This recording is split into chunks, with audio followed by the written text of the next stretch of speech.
pour them out to wash your feet, my love for you. What's up, fam? Welcome back to the Time is Right podcast. My name is Scott Smith, and you are here on the Time is Ripe. We are a podcast of the Ministry of Ripe Creatives, which is based in the great city of Philadelphia. And we do a lot of amazing things here in the Philadelphia region, leveraging the arts for the purpose of mission. And this is the podcast where we go back in time to discuss dates that have happened within the Ripe community, either events that we produced or events that we're a part of, typically is what we talk about on this wonderful podcast. And this episode is going to be really, really special. It is a little bit of a part 2 episode because we've done an episode about this thing in season 1, but here we are in season 2 talking about it again. In other words, we ran it back. Look at us. We're amazing. Praise God for that. Just kidding. But it's going to be a great episode. We are going to September 23rd, 2023, a long lost Saturday. And we did a thing called WorshipFest. And yeah, no responses from any of you. Cool. No woos, no claps. You like us to stay quiet till you announce our names. That's fine. Listen, we did a thing called WorshipFest. Woo! Hallelujah. We made it through the rain. And we have a lot to talk about as it comes down to this festival. It was a crazy year. To break down 2023, we got a couple of amazing guests in the room. Of course, the one who is always with us in physical voice fashion or in spirit on the couch recording. Jarrett Moses is here. I'm always here, whether you hear me or not. 7-Eleven. Top Mop Productions. He's always open. 7-Eleven. Jarrett Top Mop. Not always doing business, but he's always open. Jarrett, thank you for being here. Jarrett was a huge part of this whole thing. Yes. And we are excited to Yes, have he his was. voice on the pod. This is one of my favorite events we pull off, so I can't wait to talk about it. It's going to be a great episode, man. There's so much to break down. We also got returner coming back to the pod. He was not on WorshipFest year 1 in terms of the episode, but he was on the festival. True. And he returned and performed on this one as well. He was also the host of the second stage, which we'll tell you all about. Mr. Greg Snell, Free to Poets, is here. What's up, y'all? Free the Poets. Good stuff stage. What is that? Foreshadowing? Foreshadowing right there. Shadow. Greg, thanks for correct, being Tim. here. Greg has been on a bunch of episodes. He was on the Two Lines episode, Bus Boys and Poets episode, the Creation Fest episode last year. So he's been on the pod plenty of times before, but welcome back to season 2 here again. Final guest, the man who is responsible for this entire festival happening, The visionary. the GOAT, Bleh. the director. The man with the plan. He did have a plan. We were not excited about that plan. No, but, you were not. You were very openly against that plan. but it happened anyway. That's right. He's very convincing of a human. Jonathan Curtis, ladies and gentlemen, welcome back. Yeah. Happy to be here. Thanks for having me. He was on season 1, did a long intro on the last WorshipFest episode, but Jonathan Curtis is camp director at Carson Simpson Farm Christian Camp, which has literally become one of our closest partners in ministry. One of our favorites as well. With we Ripe feed you. Creatives. Yeah, one of our faves as well. Amen. Well, thank you guys for being here. I think the 4 of us are going to have a lot of fun. Also, shout out to Rob Morales. He's in the room with us. You know, hey, you Yeah, get a shout out. Rob. my Robin guy. Rob. He's in the room. He's not on a microphone, but he's hanging out with us today. And we appreciate him being here. This is year 2, guys, right? So this is WorshipFest 2023. We did it in 2022. Highly encourage you if you what is this? How did this happen? What is going on? Go back, listen to season 1's WorshipFest episode because we share the whole story. Yeah, we don't need to explain it all again. Yeah, because we're not going to repeat it because it's like 30 minutes long. But long story short, God kind of did something crazy in all of our lives, and we decided that a great thing to do would be to throw a festival, and it went well. In season 1, 2022, it went really well, and so we brought it back here in 2023. And so we had about 600 people show up on a whim with no marketing, and it was amazing, and a lot of people enjoyed the experience, and people were like, you guys have to do this again. And so we sought out to do that. But in the middle of kind of doing the WorshipFest stuff, we also have a great relationship with CSF overall.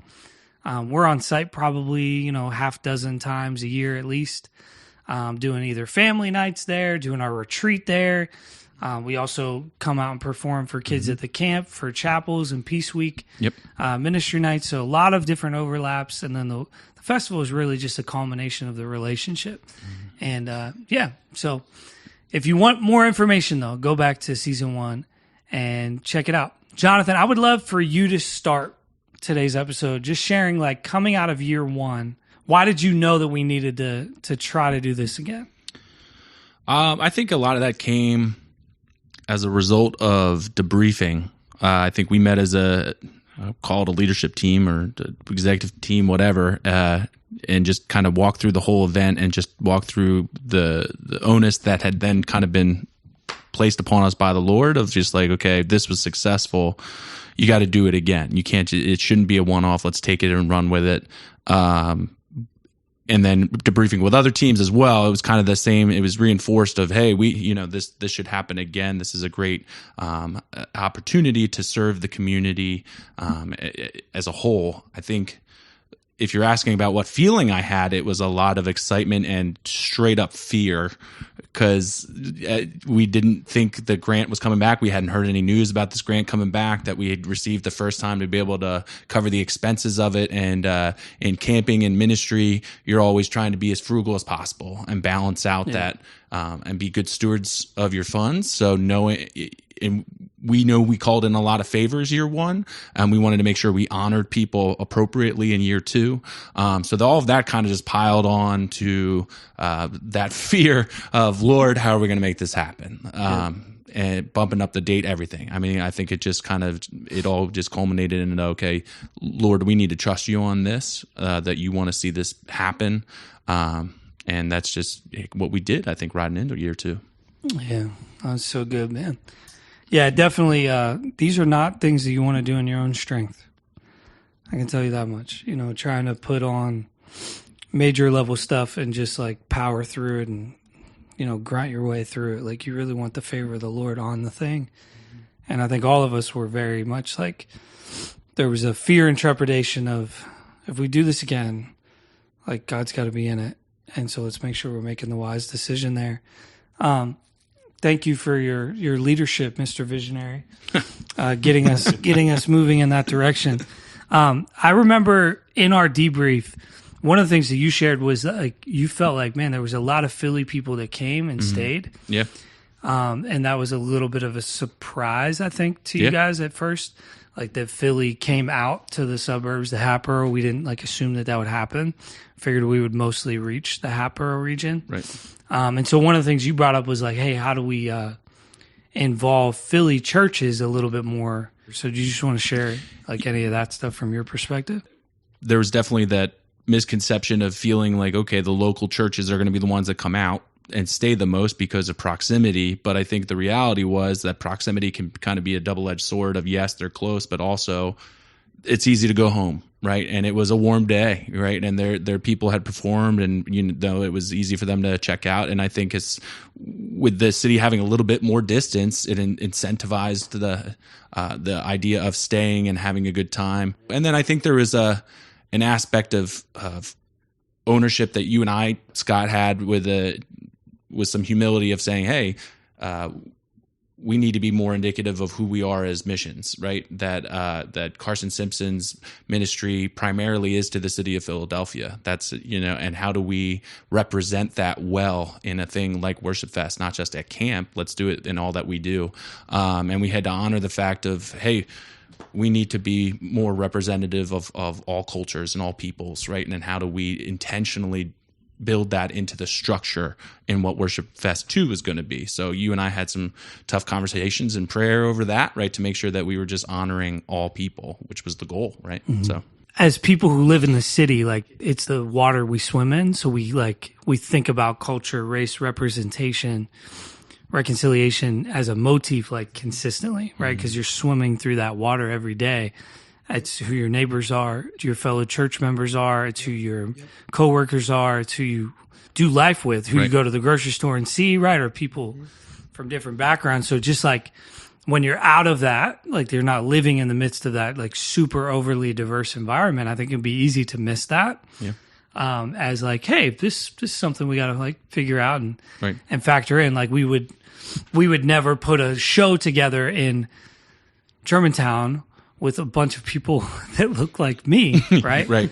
That just does not make sense Right. contextually for a context. Can there be some people that look like me? Sure. Sure. But the overwhelming majority should not. Right. Right? Because we want to be in the environment that we're in. Right. And I think what's interesting is WorshipFest, yes, happens in Hatboro, PA, which is, Suburbs. middle, upper class suburb of Philadelphia. But WorshipFest as a vision is not just reaching Hatboro, it's reaching Philly. And Right. so what does representation look like for Philly? And so, yeah, the thought was, let's just diversify this thing out a little bit. And like, if we're going to have a suburban team, let's have a gospel team. Let's have another urban team. We ended up going with CityReach Worship. Yep. That brings kind of a little bit of a Latin flair, Right. to what they do. And then I think Ripe Worship itself is pretty diverse. Yep. Kind of like an amalgamation of a bunch of different cultures and contexts. So it made sense to kind of just have like a bunch of different Right. styles of worship. And so that kind of landed us where we did. And shout out to like the people who said yes. Oh, yeah. Because they easily could have said, yeah, no. Right. But they all said yes. So CityReach Worship was one of them. Pastor Terry. Yeah. Pastor Terry himself came out and spoke, who runs the Philadelphia Gospel Movement. But E. Daniels Yep. came out as a worship artist, who's one of our favorite people in the whole city. Yes. Absolutely. He was a big part of our first ever episode on Time is Right. Good Soil. We launched this whole thing telling the story of Ernie's generosity towards us, and we love him so much. So E. Daniel was coming out and being a part of it with us, Ripe Worship, and then we also had as a returner Davisville Church Yep. on this one as well. So, 4 different churches from 4 pretty different contexts, like the Absolutely. Northeast, West, the suburbs, and then Ripe is kind of all over the place throughout the city. So, And I think we noted too I forget who said it, but sometimes the city you serve or the city you dwell in is the last one to figure out that you're doing something cool. So we wanted to honor that too, of just like, hey, if the city of Philadelphia likes this and is latching onto it, then serve, right? Serve accordingly. So yeah, reaching the people who already want to be, Yeah. reached with it, which is amazing. One of the big changes for this year came from Jarrett Moses being Jarrett Moses. Visionary Junior, I think. The amount of times he stood out in the pavilion, just put a stage there. Yeah, I don't want to share for you, Jarrett, because we all know why. But tell us about the idea for the second stage at WorshipFest 2023. I don't remember when it was I came up with the idea, if it was immediately after WorshipFest 2022 or if it was just when we were in planning mode for 2023. But I remember I had to pretend to be a salesperson and kind of pitch it to you, Scott, and you, Jonathan, and convince you guys hey, this is a good idea, I promise. And I'm pulling out every stop I can, trying to come up with every excuse to do it. But then it finally came down to on the tech side, I feel like we get to honor the teams, we get to honor the people attending because they get to see a better show without seeing the clunkiness of transitions or the clunkiness of all right, we're having an issue here, give us 5 minutes before we start again. And it also honored some of the smaller artists and some of the poets because they could get lost on the stage whenever we're working on a transition. People are zoned out looking at something going on behind us, or it's just a distraction. There's 5,000 singers standing behind you. Yeah. Yeah, the big stage is hard for poets. So appreciate the second stage. And it's just recognizing when you have one person on the stage by themselves, it feels so empty. And I wanted them to feel seen, to feel like they were actually the focus of their performance, like they're supposed to be. Yeah. And that's when I came up with the idea. I was like, let's do a second stage. Let's do a smaller stage. Because I also thought about how when we were at Creation a little over a year ago, you guys got to do a whole poetry set, but it wasn't on the main stage and it wasn't on the fringe stage because it didn't fit that scenario. It didn't fit that space. They have a whole tented section where like it was a lot more just like intimate. Yep. Yes. It felt like you got to connect more and you actually had their attention. And I was like, why don't we do something like that here with the smaller artists? Like, we're not going to put a full band up there. Let's get some of the singer-songwriter performances and some of the poets, and why don't we run with it there? We've got the system. We can pull it off with what we have. Let's just add this extra stage. It's a great idea. Yeah, so just to kind of give the big picture, you know, we've always had this one massive stage with a lot of speakers and a lot of lights and a big screen at WorshipFest, but you know, the thought was like, what if we somewhere else on the campus, you know, added this second location? And it's funny because I actually went back and listened to season 1 WorshipFest last night before recording this today, just to kind of like get in that frame of reference and like, what do we need to bring out?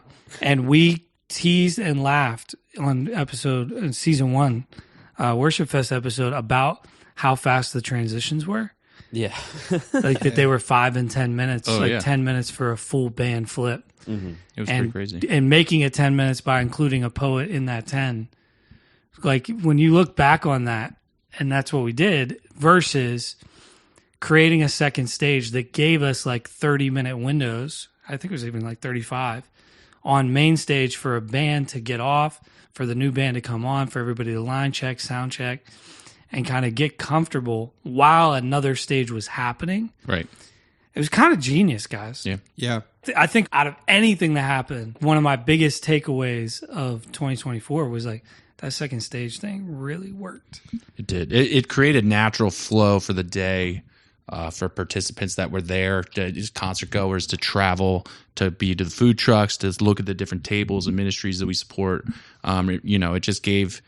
It created less downtime, even though you'd think there would be more downtime. It actually created less by having that, which was cool. Right. So, yeah. And we had even like toyed with the idea, not even making it a second stage. I think we talked about doing something back in that little like wood chapel you have, like doing little acoustic worship sets or something. Yeah. Oh, and it's funny because as you were given your idea, I can remember it was one of the peace nights where you were just wandering around out because the sound was working and you're just looking out onto the fields, and I walk up to Scott and he's like, he's visualizing of where he can put a second stage. I said, well, do you guys think you have the equipment for a second? He's like, oh yeah, we've got it. Right. And it was just, but it was cool. Like you were starting to, I think it's been cool to see the ownership that was taking place with WorshipFest, because it was never supposed to be about me or Carson Simpson. It was about the relationship and serving the Lord. So yeah. And that's something I'm thankful for you bring us on for, because like you said, it's about all of us working together, and like I've tried to take as much ownership on whatever responsibilities are passed to me and like really push it and elevate it the way I can. Absolutely. Hey, appreciate you too. Amen. And that's kind of you know, what brings Greg into today's conversation, because I mean, we could have had any of the performers on today's episode, but we knew we really wanted to have Greg. Yes. Because Greg played probably the most substantial role of the day out of anybody on our team, in the sense of like, he didn't just perform, he was also hosting the second stage. Hype man. He was the hype man. He was the hype man. He is the hype. That was my favorite memory of that day. What was it? Noah didn't ask for God to hold off the rain. Was that? I loved it. I was like, that is just, he's hype. He's ready to go.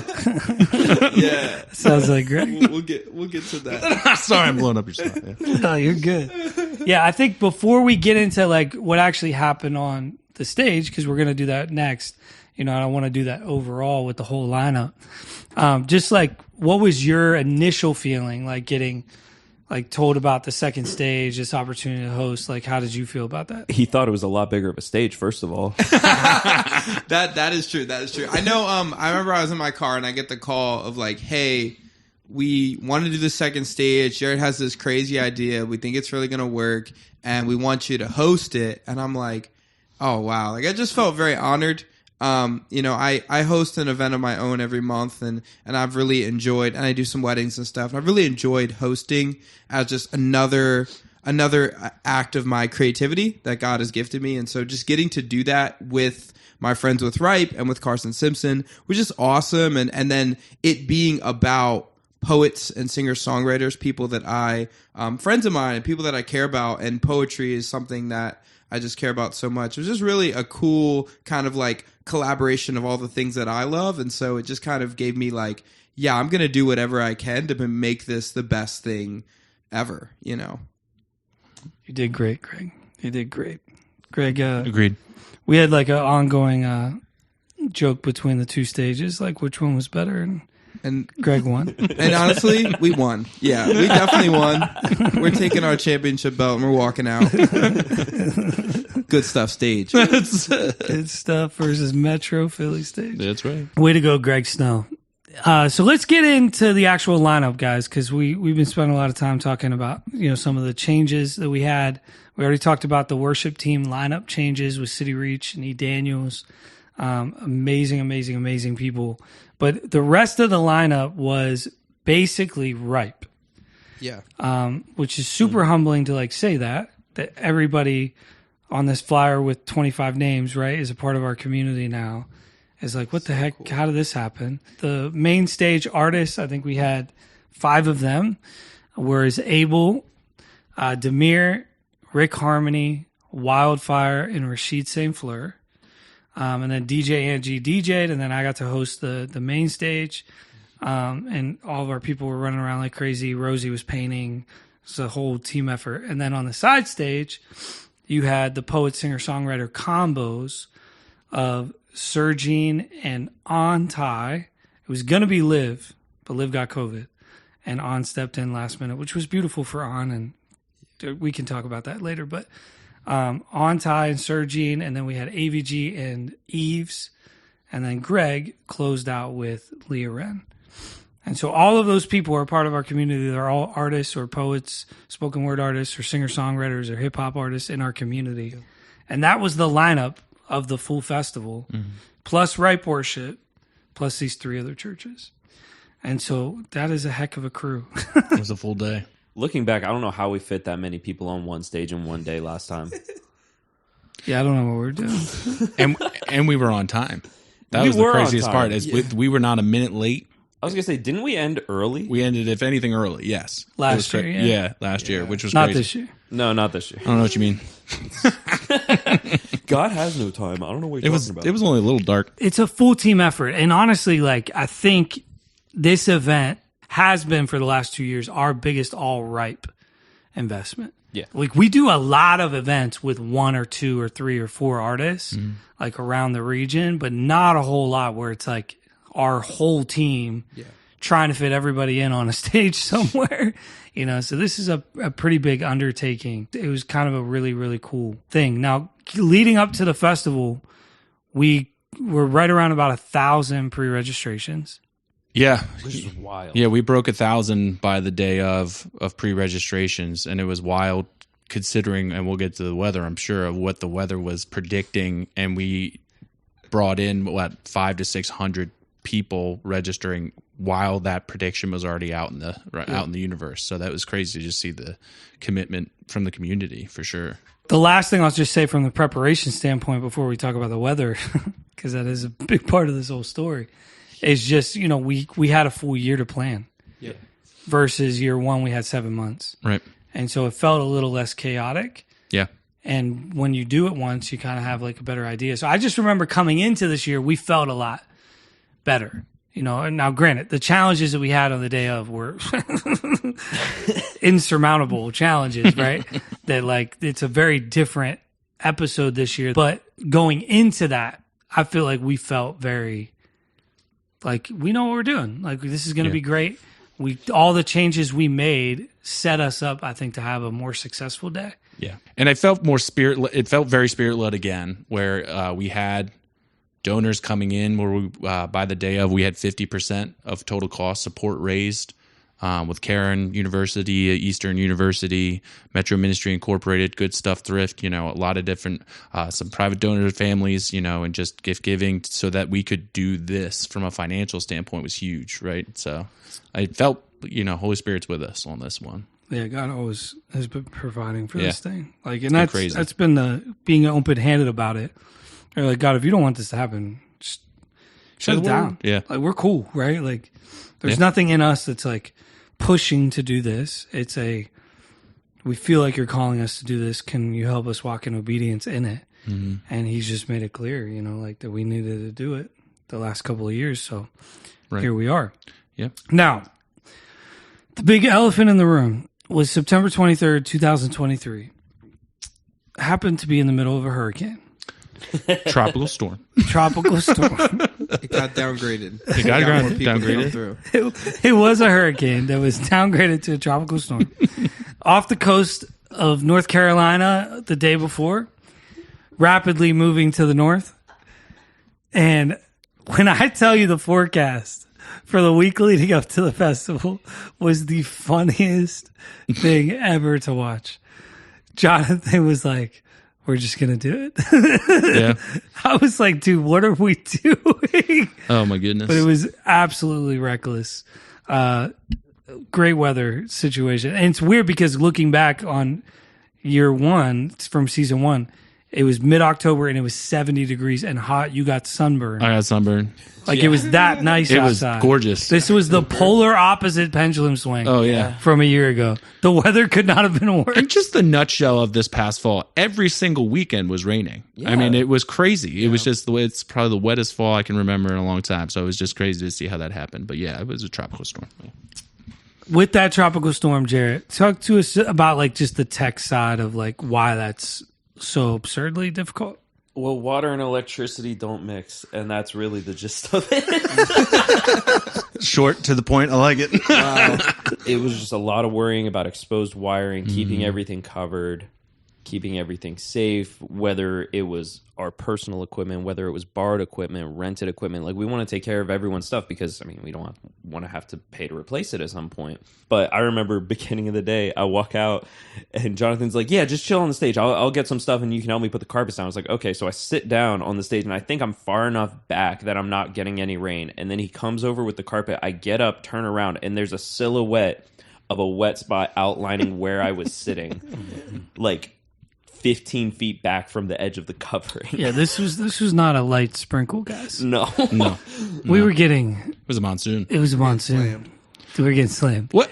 Periodically, though. Yeah. Yeah. Oh, yeah, definitely, guys. stop. Periodically. And then it would slam. I mean, stop. we had a couple hours in the afternoon where it just stopped altogether, which was great. Yeah. It was still cold. The hard part was, too, it was cold. It was cold. It was very cold. cold. It was windy. It was In September. It was not a good day for a festival, but it was one of those things where, like, leading up to the week, it was hard. It was, The day before was beautiful. It was perfectly fine. I was like, oh, maybe it is going to be great. fine. and they kept changing the forecast, and I saw more maps than I became experts on meteorology in 1 week. I It didn't was know great. there was a difference between European and American weather There's forecasts. models, guys. There's models to look at. So, Jonathan's a cartographer. but Talk to him. Jonathan used the word models more times from Friday the 22nd the into geometric Saturday, models, Sunday. they're all saying different things. But yeah, I mean, the cops called me Friday, like, you still think about doing this? Because there's countywide flood warnings. What's crazy was there was no, guys, I mean, all summer we will get flash flood warnings. And if it looks like it's a mild sprinkle, they're like, oh, flash flood might come. And that's all true. But what's crazy is there was not a single flood warning for Hatboro for that day, which was just insane of just thinking they're preaching this, rainpocalypse of a day, and it really stayed more off to the coast. Like, we didn't get what they were getting on the coast. So I mean, I thought there was a lot of hype being given to make everything cancel, but in reality, it's like it was not the worst rain day I've experienced. So It was definitely not as bad as it could have As they were been calling it. and as Absolutely. they were calling it. Definitely. Yeah. We probably would have had to stop. Like, there was... Yeah. it would have There been was a hard some stop, breaks yeah. where it kept us being able to like continue the whole time. Yeah. We're thankful for. Yeah, I think what we realized probably like a week and a half out was like there was no postponing. It was canceling. Right. And when it came down to that, it was like, we're either going to try, see what happens, and push forward and like do it, or we're just going to cancel it and move on. The built-in stubbornness of Scott Smith, Jarrett Moses, and Jonathan Curtis kicked in as a trifecta of just determination and sheer bullheadedness to not end it. Well, and part of it was I walked in to talk to Kim Anthony, our full-time intern, and just kind of like walk through it with her of like, all right, this is reality. Like, people are going to lose resources they were counting on. People have made commitments to pass up other gigs. Camp's going to hurt financially from this because, you're not going to get some of that money back, right? People like Rick's flying in. Like, we have people making serious commitments to being here. And if I'm going to cancel it on account of rain, not thunder, right? Not hurricane, truly. And what are we going to do, right? Like, food trucks were really flexible. The inflatable people were really flexible and everything. So I think it was kind of walking through, hey, you can only make the best plans you can, and then you're going to roll with it, right? And if it's an emergency situation, we'd cancel it, obviously, but it wasn't, right? So I think that was the tough call. Shout out to all you people who came. You're listening to this, Amen. Facts. Weather in the storm. Thanks to my roommates, to come in, and all these people that just were like, I'm going to come regardless. And also, big shout out to the ice cream vendor who came. Yeah. I really feel sorry that we didn't get to buy any of your ice cream because it was 30 degrees, but we're really thankful that you showed up. To put like a cap on it, and then we can talk about some of the sets. It was super challenging, but it still went well. The rain really impacted the tech. Yes. Right? It just really did. And it impacted when we could get people on stage. We started like an hour and a half late, not because of like, we got to hold off because of rain, but because of the way rain impacted sound checks and setup. Right. So it was just like the whole day was very challenging, but it still was good, and I think that's an important thing for people to know. We did not have 1,000 people come. Like, we had 1,000 people pre-registered. We were pretty confident that number was going to, probably like 1.5 to 2x on the day of had we had good weather, because there were so many churches that were saying that they were coming without registering any of their people. And so we were like, we had 600 last year. We already got 1,000 pre-registered. We know all these other people are going to probably come. We might be in the 1,500 to 2,000 person range for year 2 of a festival. I mean, that just got killed, right? Because there was a literal hurricane on the shore, a day before, and we were getting pounded with weather. But like you said, Greg, I mean, the people that did come just said, screw it. They had a blast. They had a blast. Let's get Rob a mic, guys. Well, and I have to add to the whole tent factor, because if you weren't there, we got this monstrosity of a tent that had gutters built into it, fire extinguishers, the whole nine, so that became an almost impenetrable fortress for the stage, in reference of water, so that the equipment could be used. Because when I asked the question of how wet can equipment get, the answer was it can't, right? So, and that was so to get a tent in 3 days prior to the event was just absolutely crazy. And that's the thing, we probably would have canceled. Yes, yeah. Without Absolutely. that tent. We could not have done it. That would have been the end of it. That would have been it. Definitely. Yeah. But that tent came in, and that's the thing. Like, whenever you're wrestling through a decision, like, do we cancel, do we go forward? And then the biggest thing that you didn't have that now you needed is provided, right? The opportunity to get it is provided. Right. And then you go to one of your people, and they're like, hey, we're going to cover that cost. Well, yeah, and that was the other end of that journey was, when it was presented of, hey, I can get you a tent, but you're going to need to take a breath when I tell you the number. And because you weren't counting on it, you weren't budgeting for it, and it was last minute, and it was a beast of a tent. It was definitely a whew kind of, you felt like you were paying for a wedding. Oh my goodness. So then to have that come through and just kind of take another leap of faith, and then just be like, okay, we're going. Like, by Wednesday prior to the festival, I just broke down in tears, because it was just like we had a course of action, and it was humbling to see, okay, God, you came through. Who cares about the money? This is spirit led. And then by Saturday to have shout out to the EPA UMC to say, hey, they weren't counting on this, but they're doing this as an act of faith. We want to give them money and cover that bill, right? It was just absolutely crazy to have it. Yeah. So shout out Dawn Taylor Storm. Yeah. It's the best. So. We love you, Dawn. Shout out to you. As an attender, going to, WorshipFest, I got there a little late and it was like raining. So I was in the position like, dang, it stinks that it's raining. But I came into Demir's set, like in the middle of it. Shout out to Demir. And I just ran up and just like started getting lit with everybody. Like I was just like jumping up and everyone was just like, it was just awesome to kind of just embrace the rain as someone who is an attender. Well, obviously from your guys' standpoint, it's like so many logistics going into it and you're like trying to, you know, weather the storm, no pun intended, but it's like you're trying to like do whatever you can to make this thing flow. But as someone who was attending, like if you just embraced it, it was something special about it. And I think hearing all of you guys right now, you can see how much like what good fruit has came from this storm. It's like you guys learned so much as promoters, as tech guy or hosts. You guys learned so much. Like in your weakness, he's made strong. It's like you're breaking down. It's like, thank you, God, for coming through, stripping, almost like everything, and you getting in mud. And it's like all your plans get thrown out the window. But it's like God's like, I'm here. You know what I mean? It doesn't matter what's going on. And then also another thing, as an attender, I was just like getting flooded with the Holy Spirit. Like when like CityReach, they were like leading worship. And it's like, I'm in the rain and I'm still feeling God's presence. So it's like, it really doesn't matter obviously it matters a lot, but like when God is on something, it's gonna go well, So. Thank you. Shout out to Rob Morales, Hey. the voice of Rob, Yeah. stepping into the room. No, it's real, man. It's real. You're absolutely right. When I broke down, I confessed to my kids sitting at the dinner table. And I'm crying. They're like, "Are you okay? What's wrong with you?" I'm just trying to eat dinner, and I put songs on that was silly because it made me cry. But just having to confess that, like, you always got to trust in God. Like you can't, and those moments where we think that we can plan it out or we can figure it out. He goes, "Have a storm. There you go. Now what? Right?" And that He's always got it. Right. So yeah, it was truly a humbling experience. Yeah. The other advantage, then we really got to talk about sets, but the interesting thing was the good stuff thrift stage. So the second stage, Jarrett's genius idea, carried out, facilitated by Greg, was under a separate tent. Yep.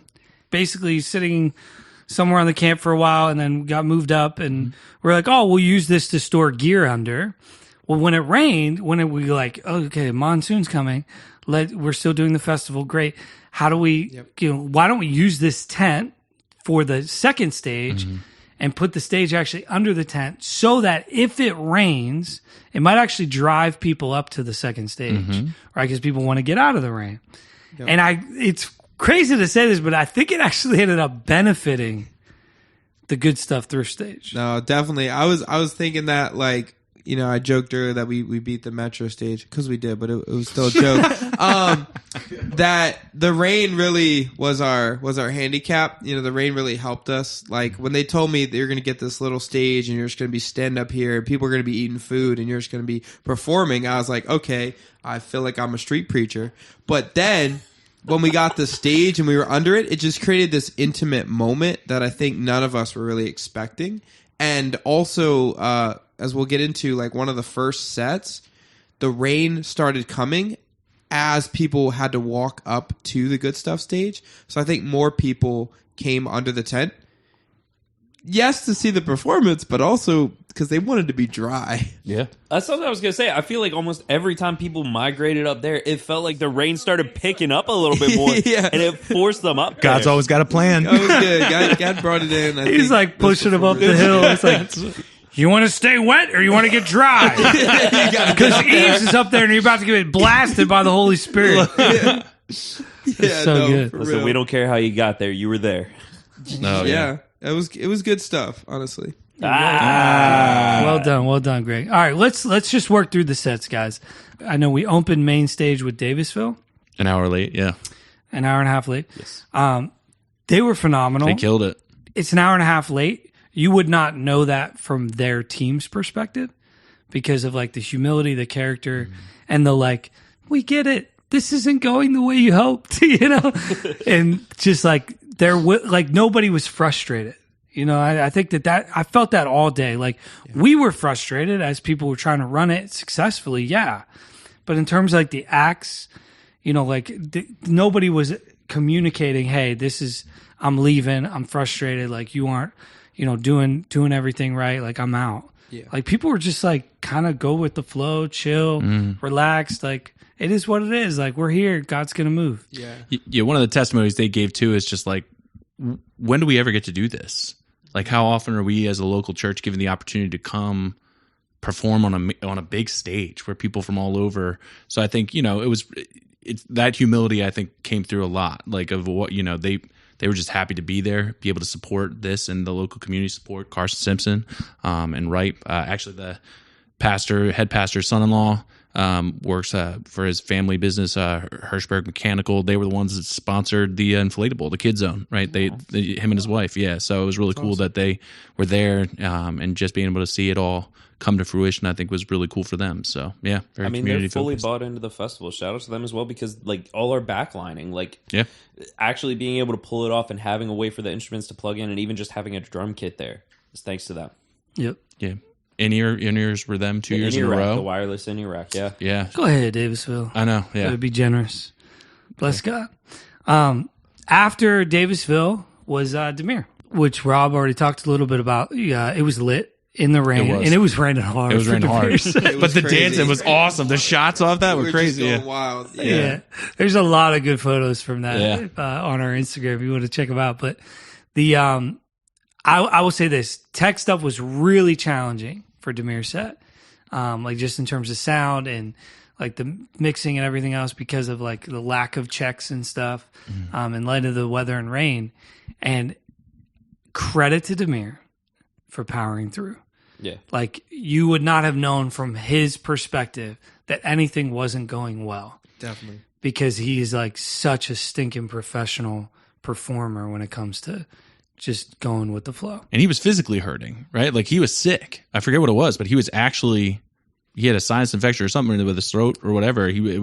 So I remember, because you texted us in the morning, and Jarrett and I look at each other like, right? Like, we could potentially day of lose Demir, and he showed up and stayed, and he killed it. And at the end of the day, I'm like, how you doing? He was like, I'm not doing great. He was hurting, but powered through. It was awesome. I remember seeing him come out, and I'm like, this guy, like, if I didn't know it was Demir, I'd be like, this is like some superstar, like, rapper, like, comes out with his glasses on, just like jumps through the stage, like, everybody's like screaming, like you would have thought you were at some like high end festival, and you were at WorshipFest in the rain, and we just embraced the rain, like, it was awesome. Jared is very offended right now. He's saying WorshipFest not a high end. Come on. I meant like, like Rolling Loud or something. Like, it was just like high end. It was awesome. No, I get what you mean though. Like, it's something that like has been promoted and been around for like 10 years. Yeah. That has like a huge following. Yeah, Coachella vibes. Like, you guys brought it Who in a invited good Greg? way. Demir sets up.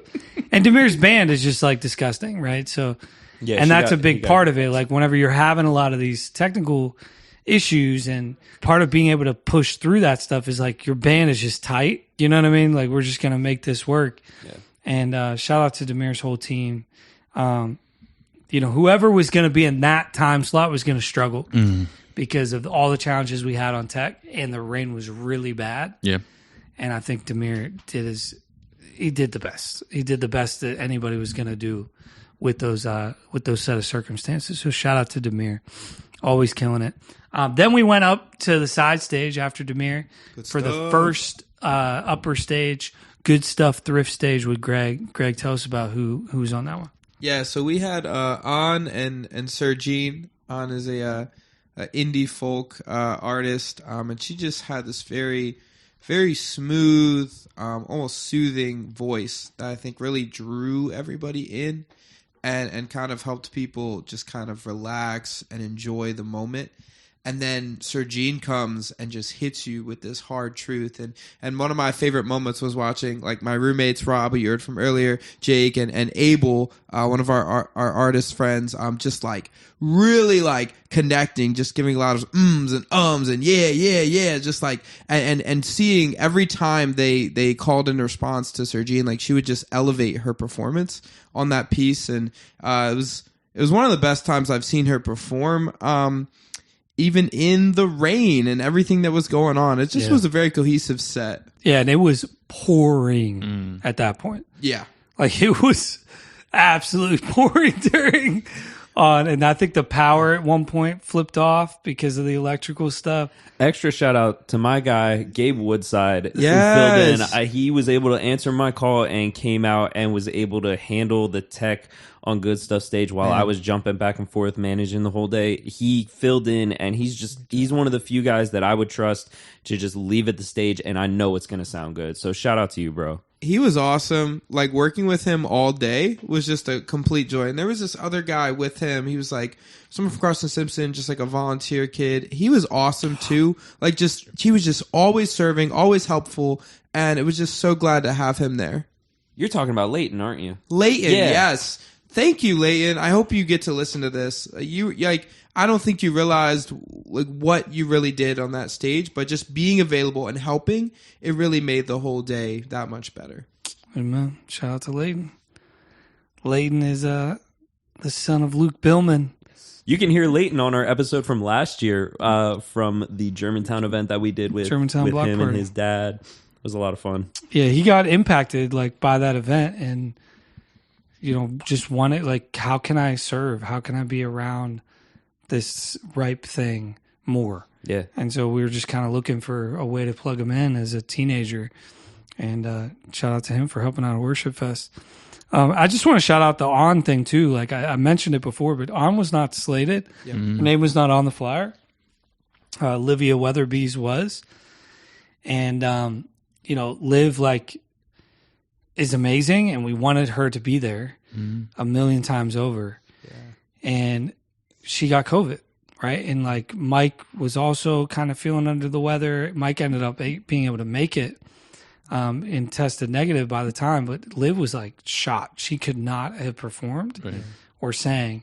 And this happened last year too, right? Like we had a transition late with the lineup last year with some stuff going on, and Wildfire was on the lineup. And you remember the significance of that for them. Right. Yep. Like at the time, they weren't even Wildfire yet. They were Esteban and Priscilla Nieves. Right. Right. Like they didn't know, but that set was like a kick in the butt. Like, we want to pursue our music even more. Right. So WorshipFest a year ago, like, really mattered for them. And I felt like this one really mattered for On. Yeah. Like, I think in some ways, like, there will be fruit for her because she's been releasing music. She's always functioned as an artist digitally, but she's like, I think, taking steps now for the first time of like, what does it mean to be an artist in front of people and share this gift, not just as a worshiper, but as a singer-songwriter, you know? Yeah. And I think WorshipFest, like, I just love how God knows what to do with the switch-ups. Right. Like, when somebody goes down, everybody's no is somebody else's yes. Yep. And I always say that to people, like, if I'm saying yes, I need to make sure this is a yes from the Lord, because if I'm saying yes to something that I'm not supposed to, I'm taking it from somebody else. Mm-hmm. Like, every booking request, I always do that. Like, I'm always like, is this for me or is this for Greg or AVG or Sergine? You know, should I be giving this away or should I be saying yes to this thing? Mm-hmm. You know, that's always my wrestle. So Liv didn't intend to say no. Right. COVID said no for her. Yeah. But in reality, her no turned into On's yes. Right. And I think it really mattered for On. Sergine wasn't here last year either, because she had something last minute that came up with schedule. She couldn't miss it. And so it was crazy to kind of talk to her a little bit too throughout the festival. I think when you speak about the fruit there, I felt that impact for her. Just kind of she's in the midst of the rain being like, I'm so happy. She was just so happy to be there and be a part of it. Yeah. And felt like the rain enhanced aspects. Even though we see it as a detriment, it enhanced the fruit for the people that participated or attended, right? And so that was really cool. Shout out to Sergine. She's tough, man. Amazing poet. The GOAT. After On and Sergine set, actually during, we made the flip for CityReach. Mm-hmm. And that was kind of the big idea. It was like, while this side stage thing is happening, it's giving us 30 minutes to get the next big team set up. So there's no lags in the day, but there's also, you know, like these breaks where people are kind of experiencing different things at different places. I think it was just a genius plan. CityReach got on and killed it. CityReach, it does not matter what is going on. They are going to just be themselves, which is fully sold out, wanting to encounter Jesus and lead other people into his presence 100% of the time. Like that's City Reach in a nutshell. They have such a like unique culture around worship. I think one of the best like worship cultures in the city of Philadelphia is their church, and they all are amazing people. And we happen to know a good number of them. A lot of them are actually in Ripe, but we love their team. Like super, super great team. Rob even talked about it. Like just man, I'm feeling the presence of God when City Reach is on stage. Like there's something powerful there. I just was amazed that as we're sitting here talking about this, despite like the struggle with weather, the struggle with the tech aspects of things, like the performers killed it, right? When the chips were down the way they were, for them to come out and have Davisville come right out and hit it on the head, and then have Demir kill it with all the adversity he was facing, and then to have the good stuff stage, and then to have City Reach come out, right? There wasn't a miss. It felt like from an artist perspective or from a worship team perspective for the entire day, which was really awesome. Yeah, and just real quick, I need to shout out to the support staff we had making the event happen. A lot of summer staff came back from Carson, Simpson to make it happen in the rain. Some of the staff stayed over 2 nights to be security, watching the stuff and worked throughout the day in the rain and the cold and stuff. So it was just truly awesome to see the support from all angles to make this. And so there were so many wins for the day, which was cool. So yeah, it's amazing people. After City Reach was Rick. Shout out to Rick from Texas. Flew in from Texas. Rick. Texas Rick has left us. He has abandoned us to the faraway lands of Fort Worth. R.I.P. We love him. R.I.P. Rick Harmony. We love Rick. Rick is, he lives in Texas now, him and his wife Amanda. And I think just seeing him, like having an excuse for him to come back and be seen and mingle with everybody was like a worthwhile thing. You know, like I'm glad that Rick was able to make it. And he obviously did Rick stuff. Like he's Rick. He always does well. Yes. You know, he's never going to do a poor job of performing ever. Great job. You know? So shout out to Rick. I just remember, I talked about adversity. Didn't his luggage get lost? Like he didn't have any of his winter clothes because he thought it was still going to be warm. So he had to run to a store, and he was wearing some construction guy's jacket style. It was like 3 sizes too big. He should have gone to Good Stuff. Oh my god, he should have gone to Good Stuff. Yeah, but you need to go to Good Stuff. You need clothes.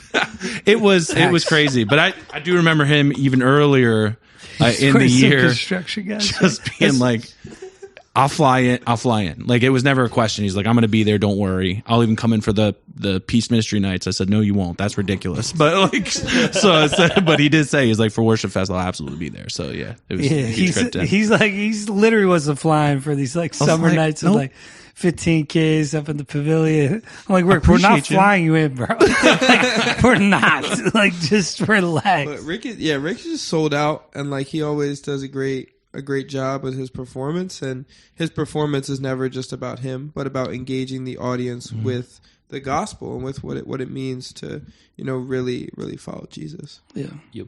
He's the best. We love you, Rick. Thanks for coming back. And after Rick was Rashid. Jonathan's I met his favorite. dad. That was so cool to meet his dad. That was awesome. Yeah, Jonathan is a super fan of Rashid St. Fleur. That's right. Pretty sure Jonathan tried to adopt Rashid, so he's like, oh, so you're his real dad. Okay. I believe that was Rashid's words. That's hysterical. It was funny. It was going to be Ever So with Rashid, with Liv and M. But obviously with Liv having COVID, you know, the set just became Rashid St. Fleur show. Tried to convince Emily to go out with him, but she kept saying no. She's not going to do that. She does not want to do two people. She's like, 3 I can handle, not 2. But honestly, it worked out. It worked out great, and Rashid got, you know, kind of a full set time. I just think, man, it's so cool to have Rashid perform at the place where he did his first ever performance, right? Like, there's something that is always going to be like a flagship place in his heart, no matter where Rashid goes. You know, like we've seen him get incredible opportunities over the last year and a half since starting out, you know, and pursuing his artistry. But like, I think that's something beautiful about CSF Pavilion with, you know, 25, 30 kids. That's where you got to start. Right. And so WorshipFest, when the big thing happens on Carson Simpson's site, like obviously Rashid is like a great fit because of like where his heart is for that place and how that overlaps with his own story. Super bummed it was raining like crazy and not a ton of people got to hear Rashid, comparatively to how many would have been there if it had been a dry day. But Rashid's amazing. Like, his vocal chops are just insane. And the humility, I think, is there, which is crazy. If I'm being honest, I think I missed almost all of his set on WorshipFest date, but because there was just 8 million things going on. But when he came up, I sang Gravity. I was like, because he did a cover of it, and my wife loved it. By John Mayer. And then he's like, I sang Gravity. I was like, tell my wife, she would have loved to hear that. But yeah, I think sing it again, right? So private show. Yeah, but I think what has always struck me was his humility. If we wind back the clocks a little bit to week 8 Chapel, he did a set there and he just killed it. And because I think he said as, well, I got invited to go to LA to do something pretty cool in front of 150 kids. Didn't drop at all that it was American Idol or that he got this awesome opportunity. And I think that's what's always just stuck with me is his humility. And his honesty about being vulnerable in those exciting moments of saying, kind of like how we are always like, oh God, what are we going to do with this? Like, help us with this, so it's the message goes with it for sure. Yeah. He's incredible. Yeah. I mean, Rashid is 101.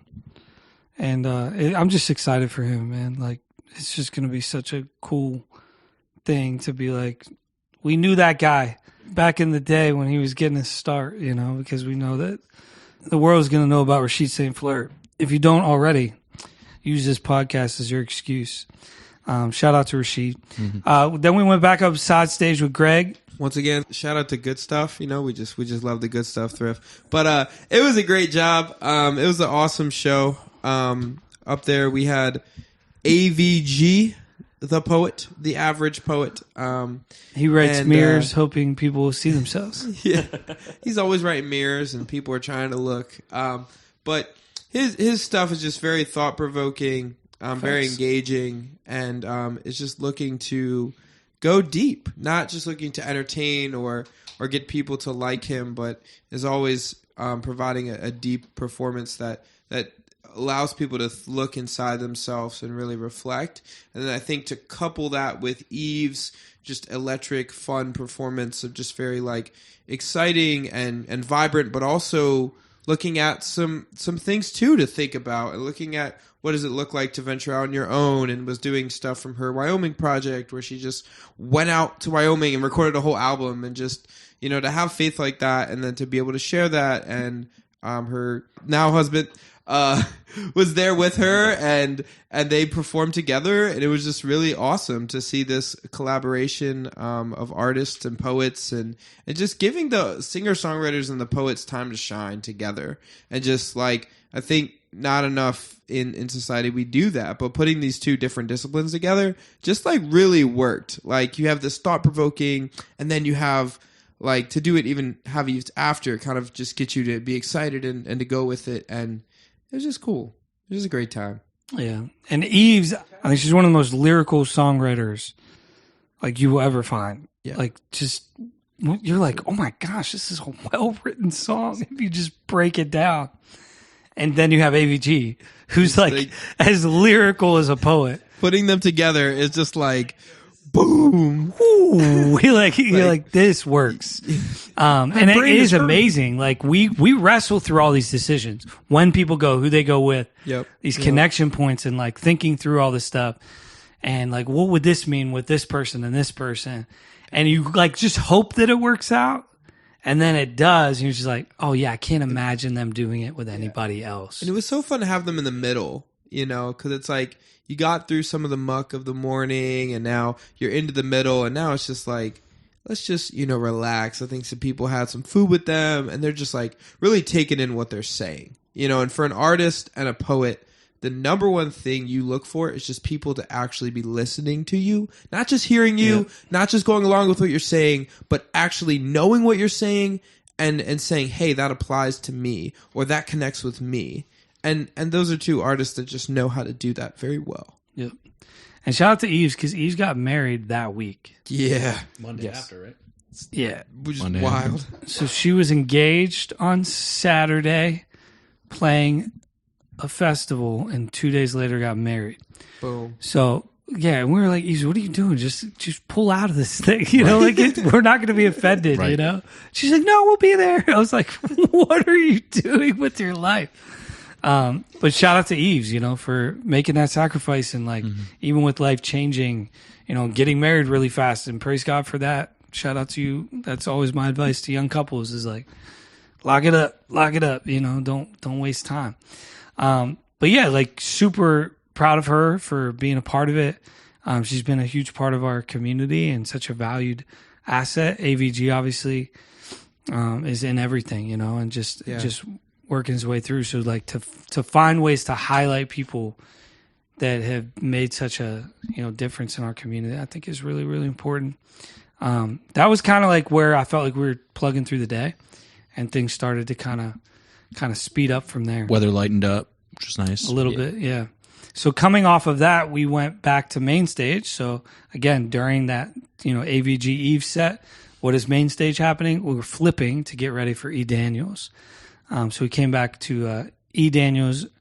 Shout out to Ernie, man. Oh man, unbelievable. I mean, I remember hearing them in the the green room, and just talented people, and definitely people that love worshiping Jesus. And then to see them on stage, it was like, yeah, they're not playing around. Like they are here on business, and they're going to bring you to the presence of God, and they're not letting anybody stop them. Yeah, I mean, from a talent perspective, E. Daniels himself and his team are the best. that was a real question we wrestled with. Like, we're bringing him, or he's saying yes to this, right? Like, what does that do to your festival, right? Like, does it diminish how other people's talent because they're very, very good, right? So, but I think again, his character, he's a very humble guy, right? Like, that's not his motive, right? And his character it shines that, and I think it just enhanced the whole day without it being a detraction in any sort of way. So that was really just it was super powerful to have. It was also really fun to see people show up for his set and then ditch right when he was done. So it's just like, hey, they heard he was in the area, I'm showing up, right? Like, it was awesome. So we came to the free Ernie Daniels. That's right. Show. Yeah.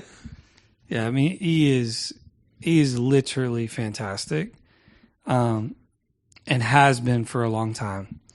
And what's been interesting is, like, a lot of people don't know this, but he's a charting, like, he charted, right? Gospel artist. Wow. He's not on social media, like, at all. He has no, like, you know what I mean? There's no, like, big marketing around him that's like, E. Daniels, everybody should know who this is. Yeah. But his talent is so there. His character is so there. His consistency with, like, ministry stuff, like, his real heart is not to, like, be an artist, but to be a minister through music, has put him on some of the biggest gospel stages in the country consistently for 10 years. And it's amazing because he pastors a church now. He's a senior pastor of a church. Yeah. Doesn't really even get into his worship bag all that often. And, that was kind of like, I need this. Please come. Can you do this one? We just want one day a year. Yeah, right. 1 day a year. Please, Ernie. Can you give us 1 day a year? So shout out to Ernie doing his thing. After Ernie, we had Wildfire and Abel from RN. Shout out to Wildfire doing what Wildfire do. Yep. Esteban and Priscilla, they added a drummer and a bassist with them. Mm-hmm. So they actually had a band this time, which took their folk duo, vibey singer-songwriter stuff into almost a different feel with drums and bass. Yeah, it gave some of their songs like just a completely different vibe. Like, it took me until the chorus to realize, oh, that's Kingdom's Fall they're playing right now, or like Three-Person God was a whole new arrangement. Like, different look at the song, and it was really cool to hear it that way. Yeah, and it was good too because I mean I love Three-Person God, but man, that is a tearjerker, looking in the mirror type song. And I had to apologize to people I knew that were coming. I'm like, hey, they're about to do the song we all cry to. And then they're like, hey, we got a new arrangement. I was like, oh, good. Now we're going to be, we'll be in the Lord now. Less crying. So yeah, I mean, it was totally different feel. Totally different feel, but it was good. It definitely hit. So yeah. Yeah. They are so stinking talented. And again, like similar to Rashid, right? Big moment for him. Carson Simpson. First gig ever was there. Wildfire, not the first gig, but like they're going to be releasing more music in part because of WorshipFest 2022, Right. and the ways that like spurred them on to like, yeah, we gotta get some stuff out there. Like this is clearly something that God's gifted us to do, and so to give them another spot on 2023, I think was so imperative. Right. You know, and they killed it. They killed it. Abel also doing Abel things. You know, band's a beast. Abel's been on like a rocket ship recently, and it's so fun to see 7 years of investment starting to finally pay off. Good. Like being consistent, being at it. Like he's found a breakthrough kind of moment in his career where it's like, it's really hopeful in the Abel camp right now. Good. For where he's headed. And I think, Huge answer to prayer. just huge answers of prayer because he's been at it for so long. He's so stinking talented. Yep. Like everybody's favorite Christian rapper is like Abel might be the most lyrical Yeah. Christian rapper in the country right now. Like they're Pure lyricist. Yeah. he's so talented. Seriously. And he's starting to make really great songs, releasing great songs, and people are starting to discover the young man. So, shout out to Abel. You were talking about Tearjerker, wasn't He and Rick. Yeah. Well, that's right. And I think that was honestly to spotlight that as like, it was really cool to honor that kinship, that relationship, because they came up together in a lot of ways, you know, to see as Rick's journey is headed to Texas, like that's awesome. But for them to have that moment to reminisce, celebrate, you know, to do They Don't Know one more time for Jarrett, and to have that was my favorite. Well moment. played, John. and then having the Ripe takeover, right? It was awesome, right? To be able to have that those elements there. So This is the takeover. it was great. Yep. So good, man. No, those two, they got to have a moment on stage. Rick and Abel, like Abel was crying.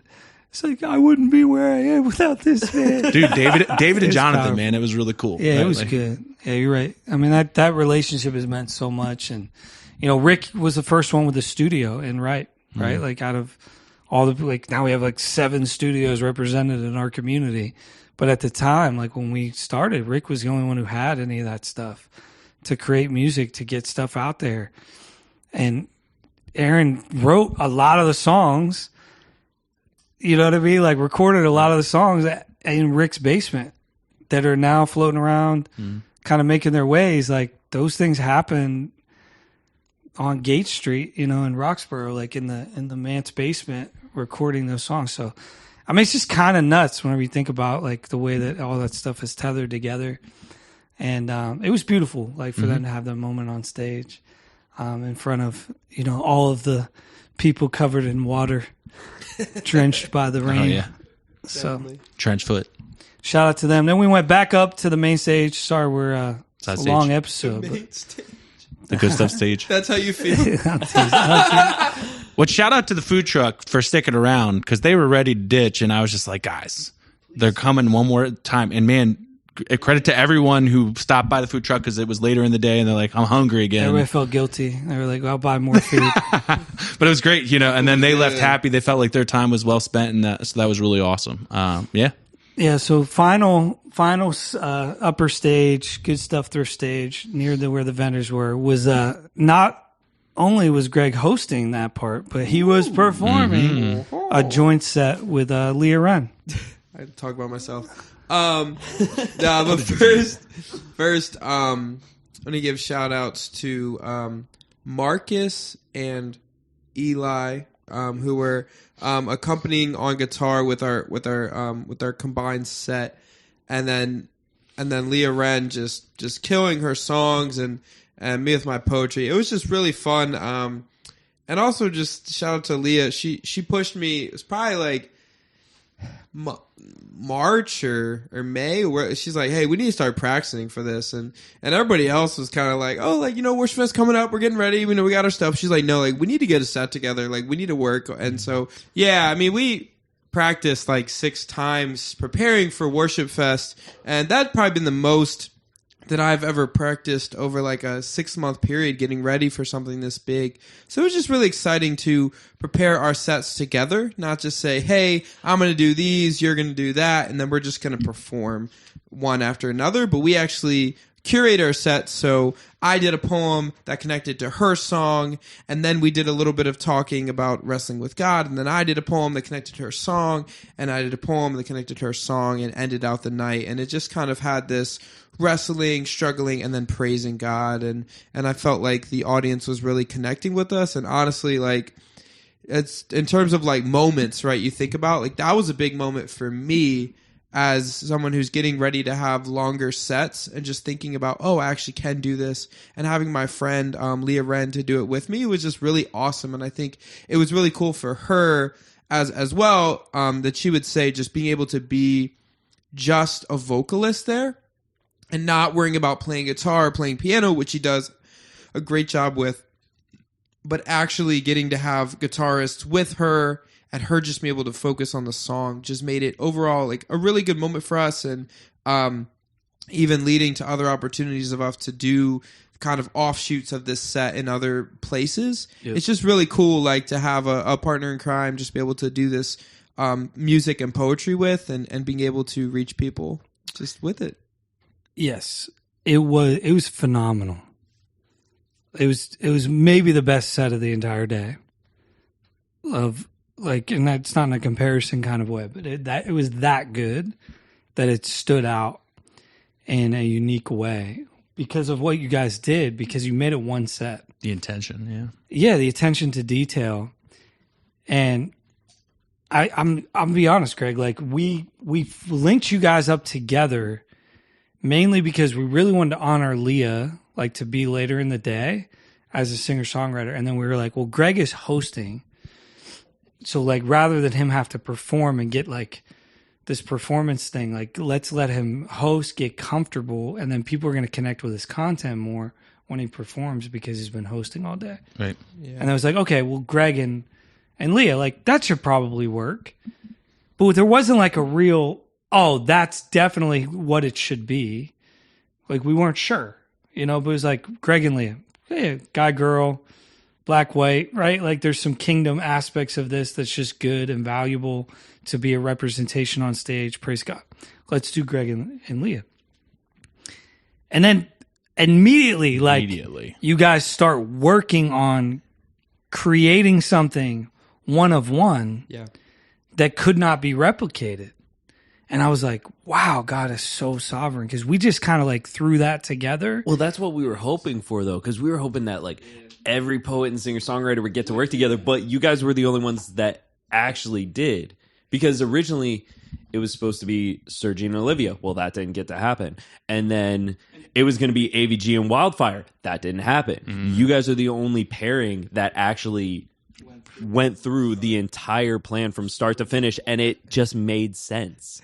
I just appreciate, like, from you guys, the honor of getting asked to do something like that. I think it put, for both of us, it just put this level of, we need to do something bigger than ourselves, because this is WorshipFest. So we don't want to just be artists. We want to be worshipers. Even though we are poets, even though we are singer-songwriters, we want to be worshipers. So how do we create a worship experience in our own creative discipline? And then what was crazy, I think, having the decision made to have Terry PT right after, because of how your message was very honest about the struggles of life and our walk and our faith, and then to have Terry come out and kind of reinforce that was just such a spirit-led thing, right? Because then it led to with him finishing with empowerment, right? Of always, and him. I mean, it was a rain-led thing, but yeah. I mean, absolutely rain-led thing, right? But and it's starting to get dark, right? Yeah. And the lighting just was awesome. And PT was supposed to speak down at main stage after Greg and Leah's set, and then we we're going to wrap up with the right worship. And PT was actually the one that approached me and was like, "I want to speak up here." Wow. Like, I just want to do it here. Like, can I just speak up here at the Good Stuff thrift stage? Mm-hmm. And it was just like one more thing on Greg's belt to be like, see why we're the best stage. PT wants to be here. He wants to come to my stage. I mean, you do realize, like, PT, we got PT. Like, we just won. I'm just thankful for Pastor Terry. He's not been building relationships, so it was even just honoring having him close us out. It was just so cool. there was nobody else we were going to have speak. That's correct. But Pastor Terry. And you were a little nervous because he was supposed to be on like a sabbatical, right? He probably was on sabbatical, and I think he just broke it for us. But love him to death. And like from a unity guy, like everybody calls him the love guy, you know. But an expression of that love is the unity aspect. And when we're right, Carson, Simpson, like we talk about this a lot, like our heart is kingdom and unity in the body across the region. The reality is like PT carries that. Yep. He's like the grandfather of that entire motif in our city. 100%. And so to have him there, I think was really, really special. And we actually switched some things around, like for timing, because we were running so late. Yeah. And we really only had Terry there for a short window. So we had to like move orders. And it worked out, like you said, Holy Spirit led. It was rain led because the weather forced it like this to happen. But God is so sovereign over those things. But yeah, just one last time, Greg, like you guys absolutely killed it. Shout out to you and Leah. And please keep doing that set places. Like don't, like you're always going to get booked as Greg the poet. She's always going to get booked as Leah Wren, the singer-songwriter. But when you can, like continue to do that set together because I think it's really special. Yeah, and briefly, I'll just say, like, if you're listening to us and that's something you're looking for, we would love to come and do it. You know, we'd love to just come and do a set like that with you guys. Like, it would just be an honor to be in your space. He said, book me, guys. He said book me. Hey, that was just a little shameless promotion. I loved it. He said it so mildly, too. That was great. He's like, we would love to come do that with you. If that's what you're looking for, I'm your guy. Hey, we're here for it. We're here for it. Hey, I'm with it. Final set of the day, Ripe Worship. I mean, we were running so late going into this. I feel bad for Ripe Worship. You know, like we're 90 minutes past time. I said sorry to Emily so many times. I can't even tell you. Yeah, my heart broke for them. You know, I mean, they prepped for it. They did their best. I mean, they had their own challenges. Liv had COVID, all that kind of stuff. Mike, we weren't sure if he was going to make it. You know, it was just a challenging day because of the rain and everything else. They still did everything they possibly could to steward the time well. It was a sweet moment for us. Like, it was really just us kind of left by that point because it was so late. It was getting dark. It was still raining, still wet and cold. So there wasn't a ton of people that like stayed to the end. But it might have been like 40 of us or 50 of us or something. But it was a sweet moment, even in the challenge, even in like the loss of like what could have been, you know, the 1,000 pre-registered festival, hoping to double that number by day of, right? Like that didn't happen, but it was still beautiful. And I remember PT pulled me aside and was like, hey, take a picture of this with 50 people in front of this massive stage. It was supposed to have thousands, right? Take a picture of this because this is a reminder of what God's going to do. Yeah. You know, like you don't have to be discouraged. Like don't despise small beginnings, my son, you know, like that kind of idea. Like that's what he saw. Supernatural. He wasn't even there the year before. No. Right? So he didn't have context of like the bummerness of it. You know, it was like, oh, there's not as many people here as last year, right? Because of the rain. And he just was like trying to speak faith over me, which I think was pretty crazy. It's so funny because that's what I was going to offer a PT quote too. Because he pulled me aside and, well, one, he just struck me because it was a time of jubilation with him, worshiping with him as Ripe Worship was going and just watching his joy in that moment of just being like, God, we thank you in the rain. We thank you for the rain, you know, for what it's providing, the fruit that is going to come out of this, the seeds that are being planted. Right. And, you know, but the quote that got me the most with him was him saying, you guys don't know that not just me, Jonathan, but us as a team that planned and executed WorshipFest, that we don't understand what an answer to prayer that is for the city of Philadelphia. How people in Philadelphia have been praying for something like this for years, and you don't realize that this event that happened today, how that is an answer to prayer. And that really just stuck with me because that was okay, good, because that's what we wanted, right? We want to be as servants towards our community. We want to be outwardly focused, not inwardly looking to develop, right? So it was just, that was really impactful for me to have him say that. I mean, I think about this all the time, right? Like when Paul's talking about how he's compelled by the Spirit to go somewhere. And you don't know, like, is somebody in that city, is somebody in Antioch praying, God, come here, save my family. And Paul feels compelled in the Spirit to go because somebody else was like laying down in the dirt, crying out to God. And that's like the beauty of this whole thing is like we have felt compelled to like do this thing for 2 years. And we don't like want to do it in some ways because it's a lot to do. It's not like we're trying to build this big thing to like build this big thing, but feeling compelled by something to do it. And I think stuff like PT saying that people are praying for this stuff, you're like, oh, that's what that is. Like people have been praying, so we have to like wake up and go do the work to build the thing out so that God can move in this kind of way. Like, yeah, that makes sense that people have laid the foundation for this with their own prayer life, and we're just walking into it to be obedient to what they've already asked God to do. Totally. It makes sense. Shout out to Ripe Worship. Love you guys. They put so much time and effort into like being tight, and you know, it's just like one of those like, I wish this could have been different for them. 1 hour sound check the night before. I mean, Yeah. just crazy, you know. So I think that was just the heart that went into them. It was evident. Yeah, which was they awesome. had a heart to serve.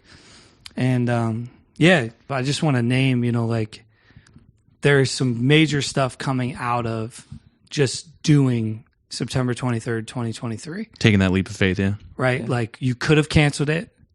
You didn't. And because you didn't, there's some stuff coming down the pike. It's pretty crazy. That's pretty insane. Yeah. And if you ever need a validation of like, should we have done WorshipFest 2023, obviously this podcast should be one encouragement, but even deeper than that is like what's ahead. Yeah. And we can't share a ton of the details on this episode yet, but we do just want to name like save the date, June 1st, 2024. Yeah. Something is coming. Because we originally thought we were going to do Worship Fest May 17th and 18th of 2024. And because in light of recent events, we're going to transition to June 1st, 2024, and it'll be something a little bit different. It will be something a little bit different. Or a big little different. But it will be wonderful. And one day we hope to share the story of this like in detail. We just don't have the ability to do that as of this moment as of recording this podcast. But all of this is like God just knows how to steward things. He knows how to connect A to B to C to D. And we just kind of get to watch the story unfold, and it's been a beautiful journey. Jarrett, thank you for everything you do of course. For this podcast, but also for WorshipFest. Yeah. You have been like the most committed person to the vision of WorshipFest since day one. So thank you for being the driving force for so many of the things. I mean, every artist probably didn't send you their tech needs and you had to go hunt them down. So shout out to you for doing the hard work of communication. I know it all too well.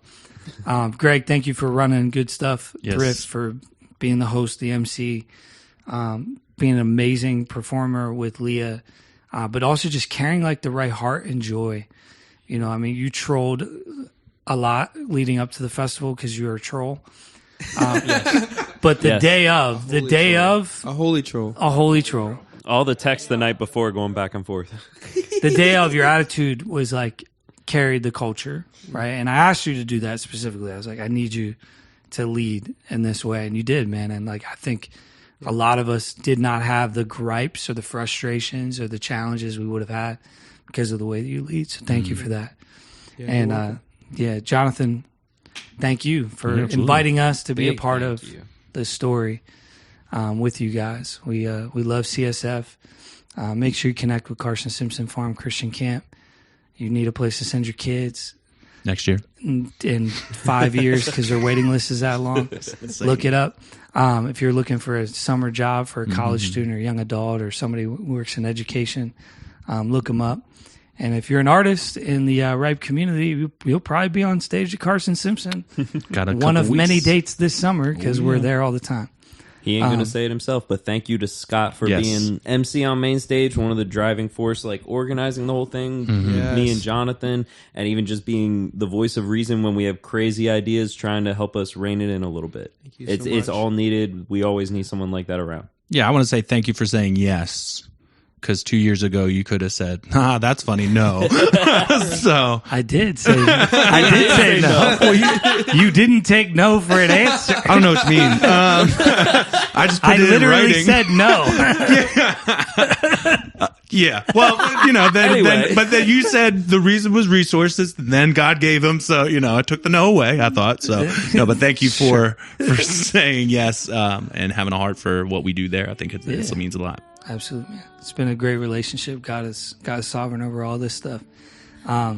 Listen, we love y'all. Thank you for partnering with us. People who listen to this podcast, this is an audio newsletter. I know this is a long episode. Our heart in shooting these, we're not sharing these like with the world to get famous.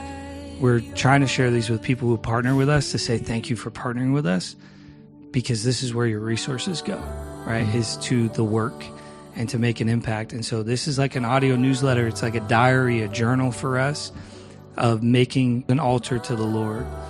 If you're here today and you're listening and you don't currently partner with us, consider becoming a monthly partner. Support not only this podcast, but everything else that we do throughout the calendar year. It means a lot. Every single dollar means a ton to us. So thank you for considering partnering with us as we seek to leverage the arts for the purpose of mission in our region. Guys, fellas, thank you for being here today. We love y'all. Yeah. Thanks for having me. As always, stay right. On my face, in reverence, completely in awe of your presence, and all my heart screams, I love you, and I can't speak. So I break this silence.